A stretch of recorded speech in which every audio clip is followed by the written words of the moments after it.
Bienvenidos guapérrimos a otro programa del Club de los Bumpy Sapiens. Como ya saben, el Club de los Curiosos. Antes de empezar con el contenido de hoy, me gustaría dar las gracias a todos los que se han interesado por la salud de Agapito. Él está bien, supongo que llegará en breve. Pero aparte quisiera agradecer a todos los que siguen aquí, visitándonos con puntualidad, comentando, compartiendo con sus amigos. Esto último nos ayuda muchísimo, así que si conocen a más curiosos y les apetece, mandarles una invitación para conocer este espacio, serán bienvenidos porque queremos seguir creciendo, o cómo no. Y miren, ya llegan los vampiritos. A ver qué se cuentan. Hola, secretarios. ¡Feliz año! Hola. Feliz año, chicos. Ay, ¿cómo te encuentras, Agapito? Está de mal humor. ¿Sí? El dentista dice que come demasiados caramelos. Ay. ¡Eso no es verdad! ¡Au! También dijo que tiene que empastarse un colmillo. El que tiene torcido. Facundito, hijo. Cállate. Bueno, tú haz caso al dentista y te pondrás bien enseguida. ¿Qué tal si empezamos el programa, chicos? ¿De qué va a hablar hoy? Pues de un director de cine muy especial. ¡Shyamalan! ¡Ding dong! Casi. M. Night Shyamalan, un artista que en los últimos años ha sido fulminado por la crítica, algo que considero injusto y un claro signo de que el grueso social no hace un ejercicio fundamental a la hora de consumir cine, que es ver más allá de lo que sucede en pantalla. La gente no tiene ganas de pensar. No mucho. Como los que mastican detergente. O como los que hacen equilibrios en lo alto de un rascacielos. O como los que comen turrón de Alicante con un colmillo fastidiado. Señora, no tengo energía para gritarle. Lo hace usted por mí. No, mejor, ¿qué te parece si en vez de gritar conocemos un poco más al gran Shyamalan? Si algo caracteriza a M. Night Shyamalan es que ninguna de sus películas se parece a otra. Se le conoce como el rey de las temáticas raras y tiene un particular modo de proyectar las historias. Demasiado terror, creo yo. Ay, ¿terror? No exactamente. Creo que haber alcanzado la popularidad haciendo algunas películas del género ha hecho que el público lo ubique solo en ese registro, pero la realidad es que ha probado con temas variados y siempre lo ha hecho con solidez. A mí, por supuesto, me gusta más cuando opta por historias oscuras, inquietantes, pero hay que reconocer que a este hombre se le da bien cualquier cosa, desde el thriller más angustioso, pasando por historias sobrenaturales, ciencia ficción, horror con tintes de fantasía, incluso se atrevió con el género de superhéroes. Oh, pues parece un artista muy completo. Sí, lo es. De hecho, tendríamos que hablar ya de universo Shyamalan cuando analizamos el trabajo de este genio creador. Y bueno, lo que sí es común en todas sus películas es la necesidad de incluir un giro tremendo en la trama, cosa que por supuesto enriquece muchísimo sus obras. Y aquí en el Club de los Bumpy Sapiens teníamos que dedicarle un espacio. Queremos conocer mejor su trabajo y que la audiencia lo redescubra de algún modo, porque siento que gozó de mucha popularidad en su momento, gracias a películas comerciales, y que cuando quiso salirse de ese patrón y hacer otro tipo de cintas, el público se desencantó un poco y eso me parece triste, ¿no? Creo que como artista Shyamalan tiene todo el derecho del mundo a experimentar con otros recursos, a probar nuevos registros y en definitiva a explotar todo su potencial de la forma que estime oportuno, ¿no? Yo siento que la crítica ha sido muy cruel con él y con muchos de sus proyectos que considero grandes obras, así que lo mejor será meternos directamente en faena. ¿Vale, vampiritos? Sí. Bueno, ¿qué otro remedio me queda? M. Night Shyamalan nace en la India el 6 de agosto de 1970 y desde su más remota infancia tiene claro que se quiere dedicar a hacer películas. Se puede decir que ha logrado su propósito porque este director cuenta en su haber con algunas obras muy notables que ameritan un buen análisis. Y antes de poner manos a la obra, cabría decir que es un hombre muy selectivo a la hora de aceptar trabajos porque en su momento rechazó no una, sino varias veces ser el director de la saga de Harry Potter, que desde la perspectiva comercial era un proyecto bastante jugoso y todas las veces dijo que no, motivado por sus otros proyectos muy arriesgados, como por ejemplo El Protegido, Señales, El Bosque. Así que podemos afirmar que estamos ante un sujeto con mucho empeño y también convencimiento. No me negarán que es muy tentador aceptar según qué proyectos cinematográficos. Desde luego era toda una oportunidad que podría asegurarle su lugar en la industria y sin embargo decidió apostar por sí mismo y por las películas que realmente significaban algo para él. Solo por eso merece todo mi respeto. ¡Fue un idiota! ¡Primo! ¿Quién desaprovecha la ocasión de formar parte del universo de Harry Potter? Yo no lo veo así, Agapito. La lealtad a uno mismo también es importante. ¡Pamplina! Pues no quiero imaginar lo que piensas de él cuando te diga que también rechazó escribir y dirigir nuevas películas de Spider-Man, Superman y Batman. ¡Fuerte, bobo! Él tiene su propio superhéroe, ¿eh? ¡Oh, sí! Bruce Willis con un chubasquero es igualito a Superman.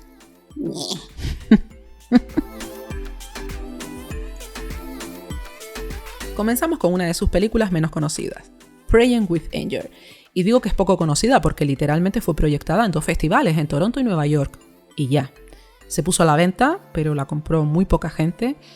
Y en esta peli, que es prácticamente una autobiografía, sale el propio Shyamalan como actor principal, narrando la historia de un chico indio que se ve obligado a regresar a su país de origen durante un año. El tema de esta peli se sale un poco de los patrones que luego hicieron conocido a este director, pero sí hay fragmentos muy espirituales y una alusión a las crisis de identidad. No es la obra más destacada de su trabajo y desde luego es una de esas películas olvidables. Lo que yo le diga, ¡un bobo! Espérate, que luego vienen las películas buenas, Agapi. Eres un impaciente. ¿Y tú, gordo? Puede que yo esté gordo, pero al menos me sé la tabla del 8.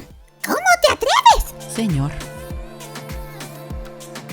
De acuerdo, Praying with Anger fue una metedura de pata a nivel técnico, pero ¿quién puede afirmar que lo ha hecho todo bien en su carrera? El que esté libre de pecado, que tire la primera piedra. ¡Au! ¿Cuánto es 8 por 6, primo? Te odio. Yo también te odio, unas 48 veces. ¿Se pueden comportar un poquito, por favor? Estoy intentando hacer un programa. Sí, tiene razón. Perdón. Sí, lo sentimos mucho. Ay, está bien, perdonados. Bueno, quiero hablarles ahora de la visita. Agapito, ¿quieres leer la sinopsis? Sí. Una madre deja a sus 2 hijos durante una semana en la remota granja de sus abuelos, en Pensilvania. Los niños descubrirán que la anciana pareja está implicada en algo profundamente inquietante. Diosito, qué miedo. Una película muy exitosa en el aspecto financiero. Se podría considerar que la inversión fue ridícula si tenemos en cuenta los beneficios que obtuvo la productora. El presupuesto contó con $5 millones y se recaudaron en taquilla 98. Negocio perfecto, ¿eh? En cuanto a la crítica, tenemos 2 tendencias muy dispares. Por un lado están los fieles al género de terror, que consideraron este título pues, como un intento burdo del director de volver al registro que lo consolidó. Y por otro están los que agradecieron encontrarse de nuevo esos ingredientes deliciosos en las obras de Shyamalan. Yo, como seguidora de terror, pienso que es una obra que se quedó a medio camino en algunos aspectos. Es decir, cuenta con una buena ejecución y en el fondo creo que plantea una idea muy acertada de cómo son los vínculos entre algunas familias. También hay espacio para abordar el tema de la muerte, pero yo, como seguidora de Shyamalan, esperaba una historia diferente.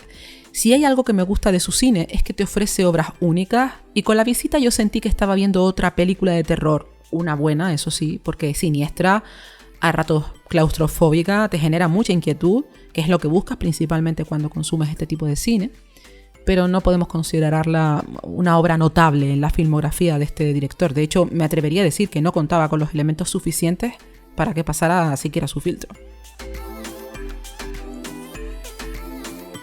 Voy a hablarles ahora de una película muy incomprendida, The Last Airbender, o El Último Guerrero.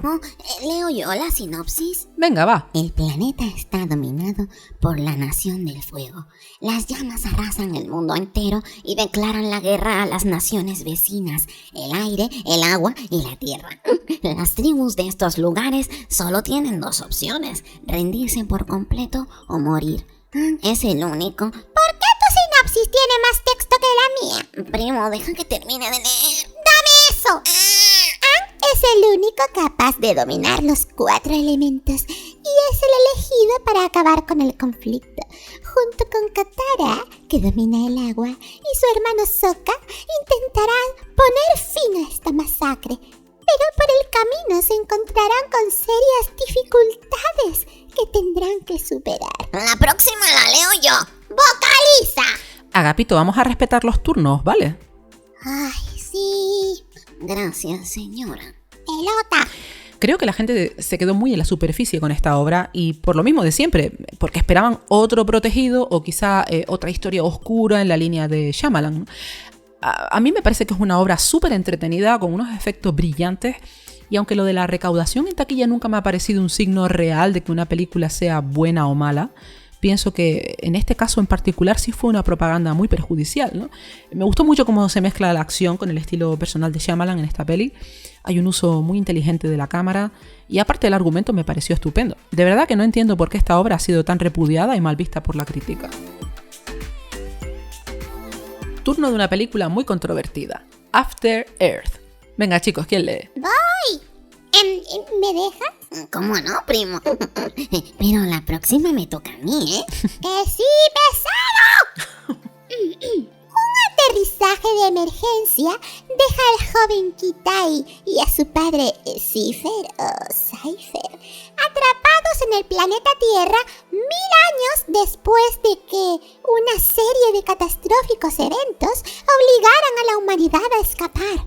Con Cypher herido de gravedad, Kitai deberá embarcarse en un peligroso viaje que le permita enviar una señal de socorro enfrentándose a un territorio desconocido, a las nuevas especies de animales que ahora gobiernan el planeta y a una criatura alienígena que se escapó durante el accidente. ¡Ay! Esta es una película que recibió críticas muy duras, verdaderas patadas. Que si es el peor papel de Will Smith, que si vaya inversión para algo tan básico, que si está llena de símbolos de la iglesia y de la cienciología. Yo solo me fijé en la calidad de la cinta, que bueno, está claro que no es Avatar, ni por recursos técnicos ni por historia. A ver, hablo de Avatar 1, la segunda parte todavía no la he visto. Pero lo cierto es que a mí me pareció que la producción era muy digna y con efectos notables. Y lo más importante, tiene la identidad total de director, ¿no? Hay tramos inquietantes, mantiene un buen suspense.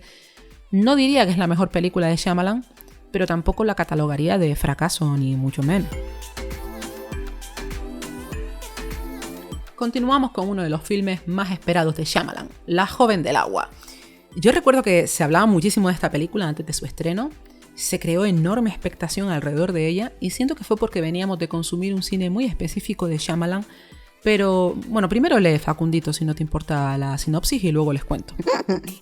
Cleveland Heap, el encargado de un bloque de apartamentos, descubre una tarde a una ninfa en la piscina de la urbanización. La criatura está inmersa en un viaje que podría devolver la esperanza a nuestro mundo, pero para completarlo necesitará la ayuda de Cleveland y de todos los vecinos. ¡Fuerte locura! Shyamalan aquí abraza la fantasía a muchos niveles. Es una historia curiosísima con esa aura de cuento que se salió bastante del cine que se estaba haciendo entonces. Paul Giamatti, que interpreta a Cleveland Heap, está magnífico en el papel, aunque hay que decir que este actor es extraordinario en todo lo que interpreta. Y bueno, puede que no sea una obra maestra, pero es novedosa en varios sentidos y plantea una transformación de la realidad poco convencional si hablamos de las obras de esta época, ¿no? Es del concreto del 2006, año en que se puso muy de moda el cine realista. Me vienen a la mente trabajos como En busca de la felicidad, El último rey de Escocia, Cartas desde Iwo Jima, María Antonieta, ¿no? O sea que la tendencia de ese año era hacer películas de corte más natural, drama, con algo de violencia. Y a Shyamalan se le ocurrió romper con esa línea, plantarse ante el público con algo totalmente rompedor. No sé, este autor nunca ha tenido complejos para nada y quizá eso sea lo que le hace tan especial. Múltiple. ¿Quién lee la sinopsis ahora? Yo.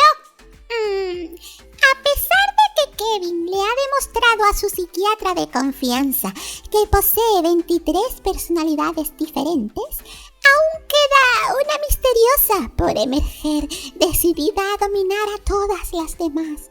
Obligado a raptar a 3 chicas adolescentes encabezadas por la decidida y observadora Cassie, Kevin lucha por sobrevivir contra todas sus personalidades y la gente que le rodea a medida que las paredes de sus compartimentos mentales se derrumban.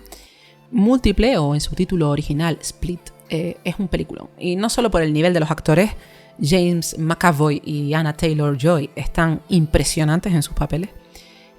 Sino porque Múltiple es un... de nuevo Shyamalan explora rutas nuevas en el género, a pesar de lo que dijeron en su día los críticos, con los que en este caso discrepo bastante. Muchos dijeron que Múltiple no era un mal trabajo, al contrario, celebraron que Shyamalan regresara de algún modo a su estilo original, digamos, pero hicieron mucho hincapié en que no es una película sorprendente. Y claro, ahí sale mi parte más rebelde reclamando la justicia que merece este trabajo. Primero, por el guiño que se hace a otra de sus obras, dando a entender que todo transcurre en el mismo universo, a mí eso me encantó. Y segundo, porque no creo que la idea de la personalidad múltiple se haya proyectado como es costumbre en el género, ¿no? Señores, 23 personalidades, una de ellas tremenda, que nos conduce enseguida a un concepto primitivo de la identidad, suspense a tope, calidad en el elenco actoral, una historia novedosa y efectos geniales. De verdad que no sé qué esperan los medios del señor Shyamalan. Yo a veces pienso que mi primo tiene doble personalidad, porque a veces me quiere y a veces no. Facundito, hijo, deja de hacerte la víctima.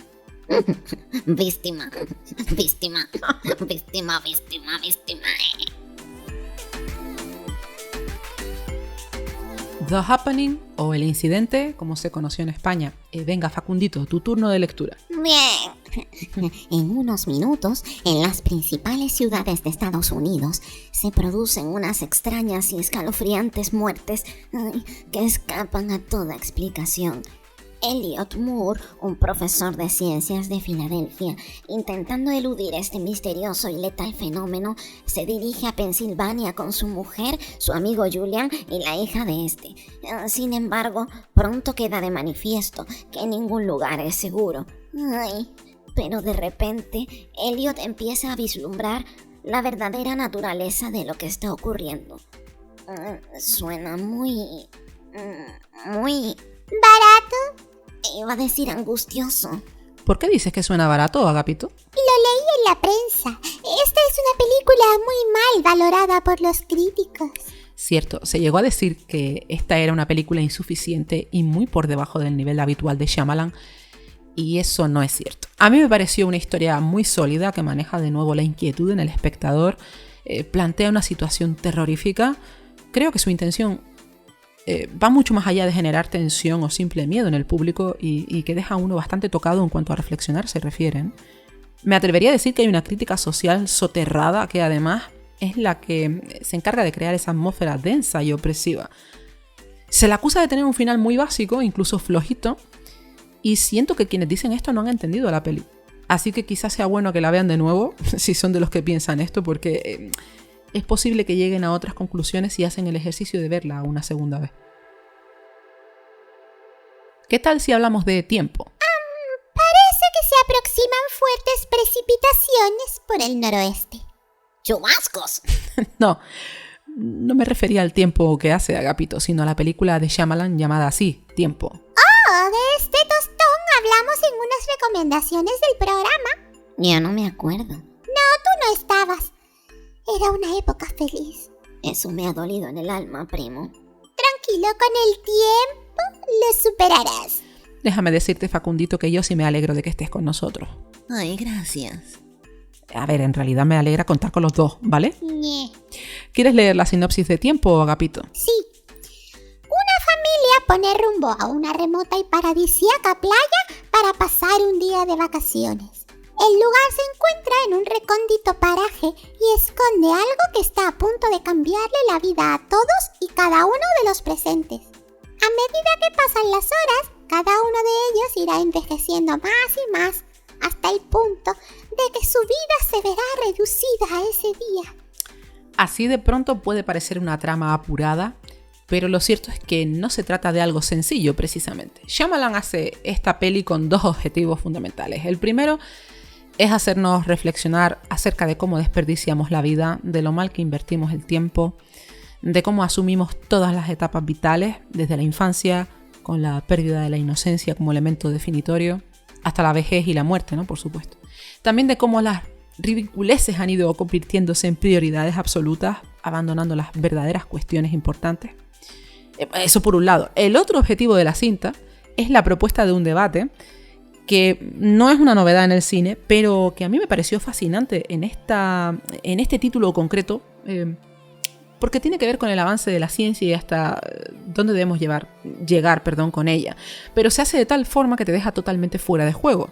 Es una película deliciosa y quizá el único fallo que le encuentro es que a ratos el guión es un tanto escaso, limitado, ¿no? Pero eso no significa que la película sea simple, ni mucho menos, ¿no? Para mí, una obra imprescindible dentro del género y de la filmografía de Shyamalan. Cuidado, que el tiempo pasa volando. Vamos a hablar ahora de una de las obras más importantes de este director, El Protegido. Me toca. Tras un accidente de tren, todos los pasajeros resultan muertos excepto David Dunn. Elijah Price, un misterioso desconocido, le plantea una extraña hipótesis que explicaría por qué David ha salido indemne del accidente. Pero esta explicación, de ser cierta, podría cambiar para siempre la vida de David y la de su familia. Está claro que Shyamalan le debe mucho a este trabajo, la historia del Protegido, que ayudó a consolidarlo como director, ofreciendo algo completamente nuevo al público. La visión de cómo serían los superhéroes si los trasladáramos a la realidad, ¿no? Al mundo de verdad. Y si nos detenemos a analizar la cinta, vamos a encontrarnos muchos elementos típicos de las novelas gráficas, como el uso de un uniforme, el origen de los personajes, por qué son como son, la asunción del propio poder, el vínculo entre el héroe y su némesis. Y todo eso, aparte de estar impregnado de ingredientes muy realistas, con una sutileza que se agradece, es planteado desde una elegancia atemporal, diría yo. Y además añadiría que incluso va más allá de la típica historia de héroes, porque la conclusión que uno saca al terminar de ver la peli es que no necesitamos que existan héroes de verdad, sino que haya historias de seres superpoderosos que ayuden a los seres reales a soportar la cotidianidad. Y supongo que este es el momento de hablar de la continuación del Protegido. La película en cuestión se llamó Glass y mezcla, como decíamos antes, la historia de Múltiple con la protagonizada por Bruce Willis y Samuel L. Jackson. Agapito, tu turno para leer la sinopsis. Claro, el gordo lee la historia original y yo tengo que conformarme con la tercera parte. No te preocupes que luego te tocará leer una muy especial, ya lo verás. Bueno, si usted lo dice. Este filme reúne a 3 personajes ya conocidos. Elijah Price, el supervillano discapacitado más conocido como Señor Cristal, David Dunn, un hombre que tiene la capacidad de no poder ser herido, y Kevin Wendell, un joven que posee en su interior múltiples personalidades. Con el paso de los años, Elijah Price, recluido en una institución mental donde lo mantienen sedado, se ha rendido. Pero este villano es demasiado inteligente y, a pesar del tratamiento al que le somete la doctora Ellie Staple, tiene un plan para escapar. Su objetivo será unirse con la bestia, una de las personalidades de Kevin. Será David Dunn quien trate de frenar sus planes, aunque detenerlos será una tarea difícil. Fin. Ay, espero que Kevin esté a salvo. Puede que Glass dejara un poco frío a un público que llevaba años esperando la continuación del Protegido, pero yo la encontré estupenda. Sobre todo teniendo en cuenta que por entonces ya la industria nos había estado saturando con héroes muy activos en la gran pantalla, personajes cuasi perfectos y en definitiva poco creíbles. Yo creo que la gente esperaba un film más al estilo habitual del género, pero siempre me pregunto por qué esperan cine convencional de la mano de este director, que ha demostrado una y otra vez tener una visión muy particular de cada obra que lleva al cine. Lo mejor de este trabajo tal vez haya sido la interpretación de James McAvoy, que venía a exponernos sus ya más que destacadas capacidades con el personaje de Múltiple. Y en esta película logra darle aún mayor profundidad al sujeto. No es tampoco mi película favorita de Shyamalan, pero negar su aporte a la industria sería un error. De hecho, lo que más me conquistó de este trabajo es que se saliera de nuevo de los clichés típicos del género. Está claro que una de las grandes armas de este director es crear tensión en el plano, tratar las escenas que teóricamente tendrían que mostrar una explosión de la trama o utilizar a los personajes como elementos disruptivos y optar por cosas más sutiles que de pronto a nivel popular son menos apreciadas y que para algunos inadaptados como yo pues resultan ingeniosas y muy satisfactorias. Nos quedan aún 3 películas, pero qué 3 obras de arte, Vampi Sapiens. Facundito, ¿listo para leer la sinopsis del Sexto Sentido? Sí, listo. Muy bien. ¿A qué esperas, melón? Voy. Malcolm Crowe es un psicólogo infantil que vive obsesionado por el recuerdo de un joven al que fue incapaz de ayudar. Pobrecito. Cuando conoce a Cole, Un aterrorizado y confuso niño de 8 años ve que se le presenta la oportunidad de redimirse haciendo todo lo posible para ayudarlo. Sin embargo, el doctor no está preparado para descubrir la terrible verdad sobre el chico. Recibe visitas de espíritus atormentados que lo asustan. Ay. El Sexto Sentido es una de esas pelis que te aterrorizan más por el trasfondo que por las escenas de terror per se. Y yo diría que es más una historia de suspense que de terror. Pero claro, esto ya es cuestión pues, de los gustos de cada uno, ¿no? Es un trabajo que funciona a la perfección, con un impacto genuino, y dejó claras las intenciones de este director a la hora de formular sus siguientes películas. Es difícil que una obra de Shyamalan no te sorprenda en algún aspecto, bien ofreciendo un giro sorprendente al final, bien replanteando ideas en el espectador. Y estas son dos condiciones que se dan en el Sexto Sentido, ¿no? Aparte, creo necesario comentar también que el color de esta cinta es particularmente representativo del género, y es que hay cierta pátina de dolor mezclada con el suspense que resulta adictivo y toda una muestra de la genialidad de este hombre, ¿no? Destacado trabajo de Toni Collette, que nunca defrauda, es una actriz impresionante, papel que interpreta, papel que borda, y por supuesto la guinda de la tarta, esa maravillosa empatía que se gesta con el personaje de Cole, interpretado por un genial Haley Joel Osment, que está soberbio y logra rompernos el alma con esa aflicción, ese peso que no le corresponde a un niño de su edad. Una película de 10 que hay que ver al menos una vez en la vida, y en la que Shyamalan no se limitó a hablar únicamente de qué hay al otro lado de la muerte, sino que invita a pensar en las relaciones con los vivos, ¿no? En la necesidad de comunicación, en los traumas, en la peligrosidad de contener ciertas emociones. Es muy acertada y pocas veces se cumplen tantos propósitos, ¿no? En un trabajo de este género. Vamos con otra genial película, Señales. Mi turno. Ok. Graham Hess es un pastor protestante que vive con sus 2 hijos y su hermano Merrill, una antigua estrella del béisbol que ahora trabaja en una gasolinera. Tras la muerte de su esposa en un accidente de tráfico, Graham pierde la fe y en consecuencia abandona a sus feligreses. Una mañana, al despertarse, se encuentra con que sus hijos han hecho un descubrimiento escalofriante en los campos de maíz que rodean su granja. Bueno, peliculón que nos sumerge en una trama inquietante hasta el mismísimo final. Para mí, de los trabajos más oscuros de Shyamalan, cuenta con una atmósfera opresiva, el argumento es redondo, tiene un elenco actoral espectacular, sobre todo ese Joaquin Phoenix, que es uno de los mejores actores que ha dado la industria, sin duda alguna, y terror del bueno, porque es un terror que juega con las emociones, un terror bien repartido a lo largo de la cinta, y no estoy de acuerdo con lo que dijo la crítica en su momento acerca del guión. Es fácil pensar que Shyamalan cae en clichés del registro al formular un final como el de esta historia, pero nada más lejos de la realidad. En esta película el final tiene todo el sentido del mundo, porque no es solo una historia de extraterrestres, es una historia familiar, de lo poderosos que son los nexos de unión a pesar de la ausencia. Va sobre sueños inacabados, sobre desesperanza. A veces pienso que los críticos ven las películas de un modo muy superficial y que cuando una historia no les da lo que piden de forma inmediata, automáticamente pasan al saco de las películas insuficientes o básicas, ¿no? Por lo que a mí respecta, Señales es todo un acierto y ultra recomendable.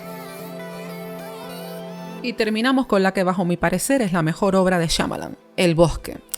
Se me ocurre, chicos, que esta sinopsis la podrían leer entre los dos, ¿les parece bien? ¿En serio? Por mí vale. Está bien. ¿Quién empieza? Yo. Los vecinos de una pequeña población rural de Pensilvania viven atemorizados por culpa de unos extraños seres que habitan en los bosques circundantes. Ahora tú, primo. Bien, saben perfectamente que para salvarse deben cumplir escrupulosamente ciertas reglas. Evitar que vean el color rojo porque los atrae, mantenerse alejados del bosque donde esperan agazapados la llegada de alguien y obedecer la campana de alerta que indica que se acercan a la aldea. Es una historia tétrica, inquietante, plagada de misterio, de tensión escénica, llena de símbolos, una historia muy bien ejecutada. Es todo bueno en esta película, hasta la cantidad de escenas con el silencio como protagonista. Recuerdo que fui a verla con un amigo al cine y había mucha expectación en el aire porque el público venía a disfrutar de obras geniales de este director, De hecho, aún se hablaba de señales o el sexto sentido. Y me impactó ver cómo varias personas abandonaban decepcionadas la sala de cine, ¿no?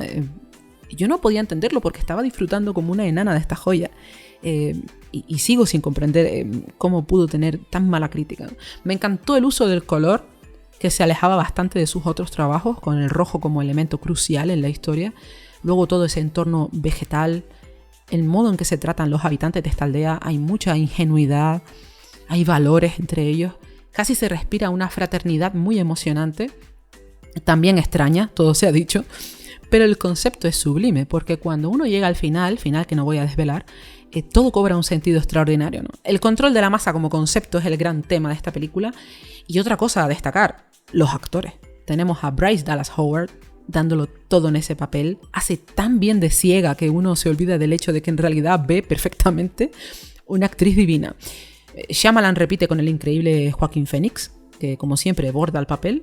También vemos a un Adrien Brody en el que probablemente haya sido su papel más raro y brillante, porque aunque consiguió dejarnos locos con el pianista, en el bosque no deja de sorprendernos.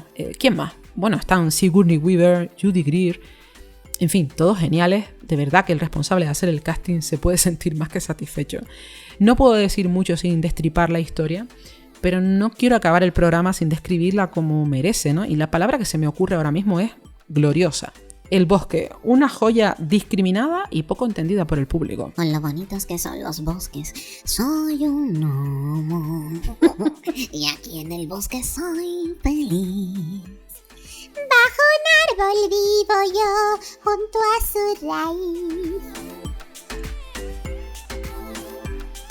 Y esto ha sido todo por hoy, guapérrimos.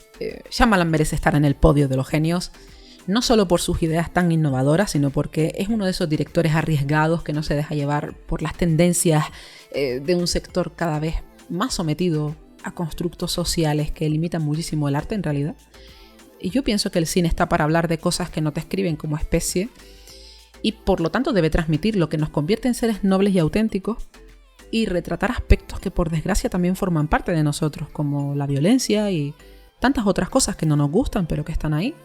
El cine es una expresión y no se debe censurar. Participar de la censura a una obra de arte solo porque manifiesta una realidad que no queremos aceptar, que nos resulta chocante o que representa ideales que no son los nuestros, es negar la esencia humana y con ello rechazar la evolución. Pero, en fin, no vamos a seguir por estos derroteros porque necesitaría bastante tiempo para exponer debidamente lo que pienso al respecto. Así que vamos a despedirnos ya, vampiritos. ¿Tienen algo que añadir? Suscríbete y deja tu like. Sí, y dale a la campanita. Déjanos un mensaje en la caja de comentarios si quieres. Eso es. Dinos cuál es tu película favorita de Shyamalan. Es Shyamalan, primo. Be quiet, Facundito. ¿No tienen nada más que decir? Sí, gracias por vernos otra semana más. Eso es. Un momentito, creo que la señora se refiere a mi frase especial.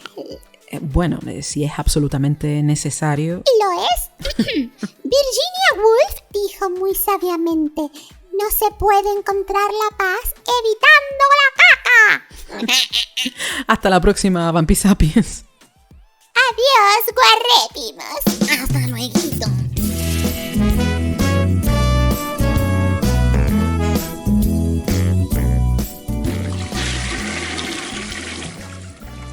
Señor Flynn.